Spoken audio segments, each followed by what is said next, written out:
Hello everyone, welcome back to my series जिसमें हम important self help books को chapter by chapter समझ रहे हैं, जिसमें अभी हम the power of subconscious mind का chapter 5 mental healing in modern time समझेंगे। So let's move to this chapter. So ये चैप्टर स्टार्ट होता है with the question what is that heals and where is the healing power. So answer to this question is that the subconscious mind of each and every person is the healing power. Author इसमें subconscious mind के अलग अलग नाम भी बताते हैं, जैसे God, nature, life, creative intelligence and many other. Author इसमें बोलते हैं जब कोई बीमार व्यक्ति अपनी मेंटालिटी को चेंज करके खुद में ये विश्वास करता है कि वो ठीक हो रहा है, उस कंडीशन में उस व्यक्ति की हीलिंग पावर एक्टिवेट होती है और वो व्यक्ति को ठीक करने में मदद करती है। In next part, author is telling about a modern therapeutic procedure. He is telling that infinite intelligence and power of subconscious mind react and respond according to your faith. If you believe that आपकी life बहुत easy and comfortable है, आपकी सारी चीज़ें बहुत easily हो जाती हैं, देन आपके फेथ के अकॉर्डिंग आप सोचना स्टार्ट करते हैं और चीज़ें आपके साथ वैसे होना स्टार्ट हो जाती हैं, आपकी लाइफ ईजी एंड कंफर्टेबल हो जाती है। एंड अगर आप बिलीव करते हैं कि आपकी लाइफ प्रॉब्लम से भरी हुई है, आपके ऊपर रिस्पॉन्सिबिलिटीज़ बहुत ज़्यादा हैं, आपकी लाइफ में हर्डल्स बहुत ज़्यादा हैं, तो आप वैसे ही सोचना स्टार्ट करते हैं एंड आपकी लाइफ में वैसे ही सिचुएशंस होना स्टार्ट हो जाती हैं। सो हम जैसा सोचते हैं और हम उस पर जैसा विश्वास करते हैं, वैसे हमारी लाइफ में चीज़ें होना स्टार्ट हो जाती हैं। Then author is telling that in this universe there is only one healing principle and that is faith, and it works for all, whether it's plants, animals and humans in fact. जैसा हम विश्वास करते हैं और उसको हम सोचते हैं, वैसे ही हमारी लाइफ में चीज़ें होती चली जाती हैं और वैसे ही हमारे लाइफ के एक्सपीरियंसेस बनते हैं। सो हमेशा अच्छी चीज़ें सोचें और उन पर विश्वास करें। And then author is explaining about belief. He is telling that belief is a thought in our mind that causes the power of subconscious to be distributed in all phase of life according to our thinking. Author कहते हैं कि हमारे life के जो भी experiences हैं वो हमारे बिलीफ के अकॉर्डिंग ही हम एग्जिस्ट करते हैं। हम जैसा बिलीव करते हैं अपनी चीज़ों पर, वैसे ही हमारी लाइफ होती चली जाती है। Then author is explaining about a prayer therapy. He is telling that prayer therapy is a combined function of conscious and subconscious mind. He is telling that अगर हम कोई भी अपनी डिज़ायर बनाते हैं, हम उसके सोचते हैं कि हमको कोई चीज़ चाहिए, फिर हम उसके बारे में कॉन्शियसली सोचना स्टार्ट करते हैं कि हम उसको कैसे अचीव कर सकते हैं, फिर हम उसके डिज़ायर्ड एक्शंस भी लेते हैं। जब हम उसको प्रॉपरली सोचते हैं, उसकी एक मेंटल इमेज तैयार करते हैं, वो हमारे सबकॉन्शियस में फीड होता है, फिर सबकॉन्शियस भी उसके कंप्लीशन में लग जाता है, आपको वैसे गाइड करने में लग जाता है and eight the and the result होता है कि हमारे द प्रॉपर एक्शंस जो हमने लिए and with the help of the mental picture वो हमारा डिज़ायर, वो हमारी प्रेयर कंप्लीट होती है। तो ऑथर बताते हैं the prayer therapy is a definite mental action for a definite specific purpose. Then author is telling about the faith healing. Author बताते हैं कि इसमें कोई साइंटिफिक अंडरस्टैंडिंग तो नहीं है कि फेथ हीलिंग में हीलिंग होती कैसे है, बट देन ऑल्सो इससे लोग ठीक होते हैं। उनका कहना है कि लोगों को ये मन में विश्वास हो जाता है जब वो एक सर्टेन टाइप ऑफ ताबीज़ या ब्रेसलेट पहनते हैं कि ये उनको ठीक कर देगा, एंड उसमें वो इतना विश्वास कर लेते हैं कि सबकॉन्शियस उनको हेल्प करने लगता है उनकी हीलिंग में, एट द एंड उनकी हीलिंग हो जाती है। And then author is telling about voodoo doctor, यानी कि झाड़ फूक करने वाले लोग जो ये क्लेम करते हैं कि वो सर्टेन काइंड ऑफ एक्टिविटीज़ यानी कि पूजा पाठ करते हैं, झाड़ फूक करते हैं, जिससे लोगों की बीमारियाँ ठीक होती हैं एंड उससे लोगों की बीमारियाँ ठीक भी होती हैं। बट ऑथर का कहना है कि ये उस झाड़ फूक से नहीं हुआ।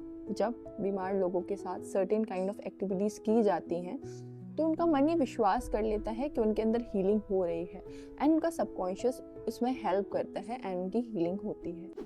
देन ऑथर इसमें एग्जाम्पल देते हैं एक स्विस फिजिशियन का, फ्रांस एंटोन मैस्पर, जिन्होंने 1776 में काफ़ी लोगों को अपनी स्पेशल काइंड ऑफ मैग्नेट से हील किया था। वो ये क्लेम करते थे कि उनके पास वो स्पेशल काइंड ऑफ मैग्नेट्स हैं जो वो बीमार व्यक्तियों के शरीर पे फेरते हैं, उससे उनकी हीलिंग होती है एंड उससे काफ़ी लोगों को आराम भी मिला था, काफ़ी लोग हील भी हुए थे। उसके बाद वो पेरिस चले गए, जहाँ की गवर्नमेंट ने एक कमीशन अपॉइंट किया था जहाँ पे सारे फिजिशियंस इकट्ठा हुए थे, जिसको बेंजामिन फ्रैंकलिन इन्वेस्टिगेट कर रहे थे, जिसमें उनके द्वारा बताया गया कि इसका कोई प्रूव नहीं है, कोई साइंटिफिक प्रूव नहीं है कि ये मैग्नेट्स लोगों को हील कैसे कर रही हैं। उन्होंने बोला it's just the imagination of the sick people, जो ये जब वो मैग्नेट फेरते हैं तो वो सिक पीपल इमेजिन करते हैं कि उनके अंदर हीलिंग हो जाएगी इसके बाद, एंड वो विश्वास करना स्टार्ट कर देते हैं कि वो ठीक हो जाएंगे। And just the imagination of the sick people कि वो ठीक हो रहे हैं तो उनकी हीलिंग होती है, उनका मैग्नेट से कुछ भी लेना देना नहीं है। जिसके बाद गवर्नमेंट ऑफ पेरिस ने उनको देश निकाला दे दिया, and he died in 1815 after that. And then author is telling about a subjective faith and objective faith. Subjective faith is the subconscious mind of an individual and the objective faith is the conscious mind of an individual. जैसा कि हम सब जानते हैं कि अब तक जैसा हमने सीखा कि जैसा भी हम अपने कॉन्शियस के थ्रू हम सोचते हैं, अकॉर्डिंगली ही हमारा सबकॉन्शियस रिएक्ट करता है। सो हमने ये भी सीखा अब तक कि जब हम नींद में होते हैं, जब हम सोते हैं तो उसके साथ हमारा कॉन्शियस माइंड भी सो जाता है, एंड अकॉर्डिंगली फिर हमारा जो उस नींद की अवस्था में हम जो थॉट अपने माइंड में डालते हैं, अकॉर्डिंगली फिर उसके रिजल्ट्स आते हैं, क्योंकि उसकी ऑब्जेक्टिव की इंटरफेरेंस यानी कि हमारे कॉन्शियस की इंटरफेरेंस कम हो जाती है, एंड हमारा सबकॉन्शियस उसके डायरेक्शन में वर्क करना स्टार्ट कर देता है। And then author is telling about the absent treatment with the help of an example. author कहते हैं let's suppose आपका कोई फैमिली मेम्बर आपसे बहुत दूर रहता है और आप किसी दूसरे शहर में रहते हैं, एंड अगर उनको कोई प्रॉब्लम है, कोई बीमारी हो गई है, तो आप उनको हील करने में कैसे हेल्प करेंगे। ऑथर कहते हैं कि जस्ट आप रिलैक्स हो जाएं, एक कंफर्टेबल पोजीशन में आ जाएं, एंड उनके बारे में फिर पॉजिटिव सोचना स्टार्ट करें कि उनकी बॉडी परफेक्टली हेल्दी है, उनकी बॉडी के सारे सेल्स बहुत अच्छे से वर्क कर रहे हैं, वो बिल्कुल ठीक हैं। ऑथर का कहना है कि यूनिवर्स के कंसेप्ट में टाइम का एंड डिस्टेंस का कोई रोल नहीं होता है। आप जो सोचते हैं आप उन तक डायरेक्टली कनेक्ट कर सकते हैं, विदाउट ये सोचे कि इतना दूर तक आपकी हीलिंग कैसे जाएगी। जस्ट आपकी थॉट्स उन तक डायरेक्टली कनेक्ट करती हैं। जब आप उनके बारे में ऐसा सोचना स्टार्ट करते हैं तो ये थॉट्स उन तक पहुंचती हैं, उनकी हीलिंग में उनको हेल्प करती हैं। सो हम ऐसे ही हम अपने किसी भी व्यक्ति को जो हमसे दूर हैं, काफ़ी दूर हैं, हम उनके बारे में पॉजिटिव सोच के, उनकी परफेक्ट हेल्थ के बारे में सोच के उनको हेल्प कर सकते हैं हील करने में। So in the last section of this chapter, author is telling that the kinetic action of our subconscious mind is active during sleep. यानी जब हम सोते हैं तब भी हमारा सबकॉन्शियस वर्क कर रहा होता है, कुछ ना कुछ काम कर रहा होता है। तो ऑथर कहते हैं कि आप जब सोते हैं उससे पहले अपने सबकॉन्शियस को कुछ अच्छा काम दे के सोएं, यानी कि अपनी ग्रोथ के बारे में कुछ अच्छा फीड करके सोएं। फॉर एग्जाम्पल, आप अपने आप को आने वाले कुछ सालों में कहाँ देखना चाहते हैं, आप अपनी कैसी ग्रोथ चाहते हैं, उसके बारे में इमेजिन करके सोएं, अपना एक मेंटल पिक्चर तैयार करके सोएं, जिससे कि सबकॉन्शियस को एक सही डायरेक्शन मिलती है काम करने के लिए। एंड आप अपनी परफेक्ट हेल्थ के बारे में सोचें, अपनी ग्रोथ के बारे में सोचें। अगर आप ऐसा करते हैं तो आपका सबकॉन्शियस उस पर वर्क करता है और आपको आपकी ग्रोथ की तरफ शिफ्ट करता है।